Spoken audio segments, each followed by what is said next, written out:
I am a 28-year-old male, and I am a hopeless romantic, but single. I'm on all dating apps, but I don't get too many matches. I finally got a match on Bumble yesterday with a woman who seemed like she would be a good potential partner. While chatting, I had asked her if she would rather chat a bit before meeting or just skip the small talk and see how we get along in person. She said she'd rather chat a bit first, which was totally fine with me. Her job was listed on her profile. It said that she worked at a movie theater chain. The local theater that I go to all the time is part of that chain, and the only one in the area. I was literally planning on going there tomorrow. I messaged her to tell her that theater was my go-to theater and asked if it was the one she worked at. I was in the process of composing a message to tell her that I was planning to go there tomorrow, but I didn't want to weird her out by running into her at her job before she feels comfortable meeting in person. But when I tried to send that message, she had already unmatched me. I know exactly what she was probably thinking, but I truly just didn't want to make her uncomfortable because, as I said, I was planning to go there tomorrow. I often go to movies alone. She jumped the gun and assumed the worst, and now I feel like I can't go. The fact that she unmatched after that question confirms that she works there. I am legitimately afraid that if I show up there and she happens to be working, she may try to get me banned without me being given a chance to explain myself. I definitely don't feel like I can go to see the movie I wanted to see tomorrow. I'm not sure how long I should wait to go there. This sucks. You guys are right. I'm overthinking this. Overthinking is one of my specialties.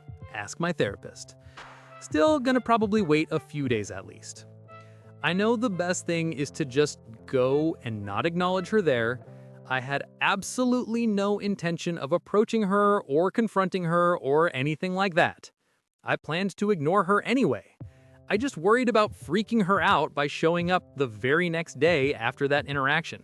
So I think it's best to wait to avoid any potential issues. Also, I want to clarify that regardless of whether or not that message was the reason, I understand she's clearly not interested, and I will respect that fully. I am a 21-year-old female and my friend is a 20-year-old male. I have known him for a few months, maybe 5 months. Ever since I met him, I thought he was beyond gorgeous. I thought he was more than just handsome. We have common interests like gaming, and we often play games together after he is off from work and I am out of school. I've grown to see him as one of my best friends, even though I have not known him long. He knows so many of my secrets and I know his. We never explicitly said we would just be friends, but it was like an unsaid thing we both knew, if that makes sense. We would playfully flirt sometimes, but never go far, mostly just teasing. 3 nights ago, my friend and I were talking on the phone and he randomly says, "I am craving donuts." I said, "I literally just posted on Instagram how I wanted some. Are you only saying that because I posted?" And he says, "No, I genuinely want some right now." My friend lives in the next town over, so we're about 30 minutes apart. I tell him how there's a 24/7 Krispy Kreme near me and I can get some for us to share. He said he would send me gas money and donut money and he will also pay me in a forehead kiss if I bring some to him. I tell him to move the kiss a bit lower and we have a deal. He laughs and I go on my way to get the donuts. Once I get to him with the donuts, he hops in my car and I start munching on one. He thanks me and says he really appreciates me. He said, "Do you want your payment?" I said yes, but I have a mouth full of donut right now. He says he does not care and he grabs my neck and kisses me. I keep replaying that moment in my head. It has been 3 days and I keep thinking of it. I thought he was just teasing or playfully flirting with me, so I did not expect him to actually kiss me. The night was amazing. We made out a little bit, but did not go further. The next day, we are on a call and he gives me an update about this girl he was talking to for around 2 months. Things were not going well with her and they were barely talking, so he told me he blocked her after we saw each other that night. I am not sure if I'm delusional, but I felt like that was his way of telling me that the spot is open now. I am nervous. I do not have much luck with love. I do not know if I should try something out with him or not. We have not had sex, so I feel like if this is a mistake, it is not hard to go back to just being friends after kissing. I feel like maybe he does have feelings for me and we could try something. I don't know. I do not want to ruin the friendship or lose him as a friend, but is it too late for that now? In the quiet of a courtroom last month, I watched my closest friend receive a sentence of 20 years. He's a 29-year-old male, and now the trajectory of his life has drastically changed. I witnessed his mother crumble into her husband's arms, a sound escaping her that I had never heard a human being make before. The faces of the family in the front row, their loved ones' lives shattered, stared back at us with an unbearable weight of grief. His actions resulted in the loss of a mother and her daughter. He was at a barbecue, convincing himself he was capable of driving home after consuming a few too many beers, and we, as his friends, allowed him to do so without intervention. He was a man of many virtues, a coach for his nephew's Little League team, someone you could rely on to help move a heavy couch, and dedicated his time to volunteering at an animal shelter. Despite these qualities, during one fateful night, a moment of poor judgment and selfishness overshadowed them all, altering the course of so many lives forever. If any of us had stepped in to take his keys, or even physically resorted to a struggle for them, perhaps that mother and daughter would still be with us today. Though we cannot be certain, the possibility remains. This is a lesson that we, as friends and family, must learn. To those who recognize the signs, whether it's a friend slurring their words or behaving overly confidently, the answer is simple: take their keys. The discomfort of an argument, a strained friendship for a night, or the expense of a $20 Uber ride is a small price compared to the potential consequences. Remember, you cannot undo the damage caused by a car crash. It does not matter if your friend is generally a good person, if this is a first-time occurrence, or if they only need to travel a short distance. The potential harm outstrips any benefit, and the action to take is clear: always take their keys. In summary, let us focus on the lesson from this tragedy. Being vigilant can save lives. We as friends and witnesses hold the power to prevent another such heartbreaking outcome, ensuring the safety of others and the future generations yet to come. Almost a week ago, while my husband and I were in the final days of our honeymoon, we got the news that his father was very sick and that we needed to get to the hospital right away. He died a few days later. We were with him the whole time. Our honeymoon was overseas, near the country where my in-laws and husband were born, but no longer live. My in-laws were visiting their home country when everything took a turn. This is where many of their family members and family friends are, so the decision was made to hold the funeral here. Initially, we thought that the funeral would be held at the end of this week, but we're all learning that the paperwork, legal processes, etc. move much more slowly here than in the country where we all live. We were told the other day that it might take nearly 3 weeks for us to get the paperwork needed for a funeral home to be able to legally take control of the body and put a funeral on the books. I feel horrible. I am running on steam.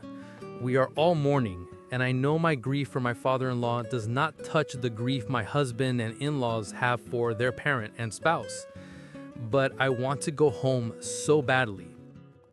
Every little cultural difference that was charming and exciting 3 weeks ago while we were on vacation just reminds me that I'm in a strange place. I had a breakdown in the shower yesterday, my first real shower in days since we were living at the hospital, because I couldn't figure out how to use it. I work for myself, and I'm extremely stressed about money since we're still here and there's no end in sight. We're paying for so much to keep us here. And I'm in the middle of some of my in-laws' complicated dynamics while they're all grieving. I feel nauseous all the time. And I can't leave my husband. I can't leave him here to face the death of a parent alone. It will end my marriage. But I just want to go home. I am 32 years old, single, and pregnant from a one-night thing with my ex. We had a whirlwind 3-month intense relationship in the spring. I am between jobs and changing careers, so the timing isn't great, and it's too late for selective medical procedures. I am 5 weeks along. I have spoken to him, who is 29 years old, and told him I am unsure about what I will do. He doesn't want a child right now, but said he would support me if I continued, and he was surprisingly calm and spiritual about it. He's kind, has a great family, and we still have chemistry, but we weren't planning on being together again. I don't feel stable. I'm still figuring out my career, where I want to live, and my support network is small. My living situation isn't ideal. I know I could continue. I might need government support, but I can earn in the future. My sister's in London, my mom said she'd move here or I could stay with her for the early stages, and my ex's family are solid. I know them and they would help. I grew up with a single mother on a low income, so I know their realities. My ex would be a great dad and we communicate well, but I'd still be a single parent and the loneliness scares me. I know the timing and situation aren't ideal, but I'm scared this might be my only chance.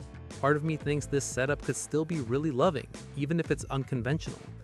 Being pregnant has grounded me and clarified what I want in life.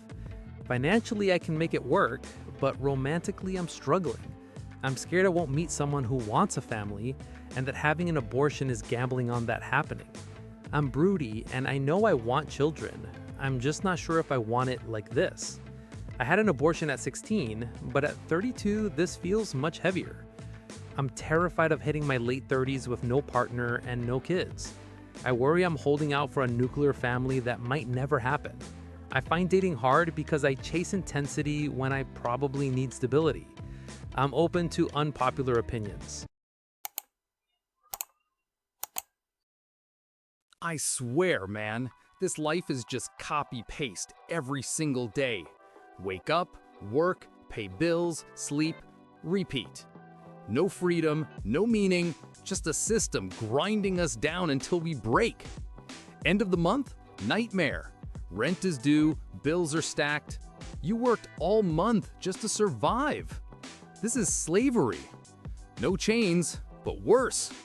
We are slaves to rent, slaves to bills, slaves to jobs that steal our time and souls. And it is not just here. Go to America, Europe, wherever. Same trap. Same cycle, same pressure, same fake life. They turned land into a product, something God gave us for free. Now you have to pay just to sleep on it. Air is free, for now, but give it time, they will sell oxygen too. Everything is business. Everything is monetized. This is not life. It is a friggin' experiment. A machine that eats humans and spits out money. People flex brands like it means something. Slaves to logos, slaves to iPhones, slaves to cars they can't afford.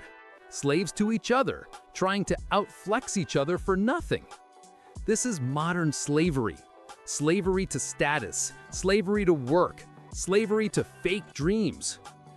I want to escape. Go somewhere far. Island, forest, anywhere not infected by this capitalist virus. I do not need much. Small house, internet, food I grow myself, just peace, just freedom. Life should not be bills and work and stress. It should be real. It should be free. I am done with this system. I want out. I can't call her at the hospital. Her job is too demanding and I don't want to distract her. This isn't that kind of emergency. But she deserves to hear it from me before anyone else. Our parents, our friends, anyone. I, a 42-year-old male, was laid off from my engineering job back in 2023. I'd been with the company for 15 years, so it was a shock. I was told it was a simple restructuring, and with my experience, I'd land on my feet. In early 2024, a promising final interview for a dream job ended with me getting ghosted. That's when I realized this wasn't going to be easy. 4 months later, the severance was gone. My confidence was gone. Luckily, my wife's nursing job was stable, but the strain was obvious. She started picking up extra night shifts to make sure we could cover the mortgage. I was told it would be a quick search. Not true. Almost 2 years later, over 500 applications, countless first-round Zoom calls that went nowhere, 3 different resume writing services, draining our savings, cashing out some of my 401k, and starting to drive for Uber at night just to feel useful, and we come to today. I had an email this morning asking if I could come in for a last-minute final interview with the company I thought had rejected me weeks ago, which I did and have just got home. I'm sad that my wife, who has proofread every single cover letter and talked me off a ledge more times than I can count, wasn't there with me. But that can't be helped. I just keep picturing the exhaustion on her face when she gets home and what my words will do to it. Today is the day that everything we have been fighting against has reached its conclusion. The grind is over, and I'm exhausted. It's been a long 2 years. I got the job. I just had to tell someone I feel like I'm going to explode. The relief, the sheer weight that's gone, I am overwhelmed. I want to run outside and scream.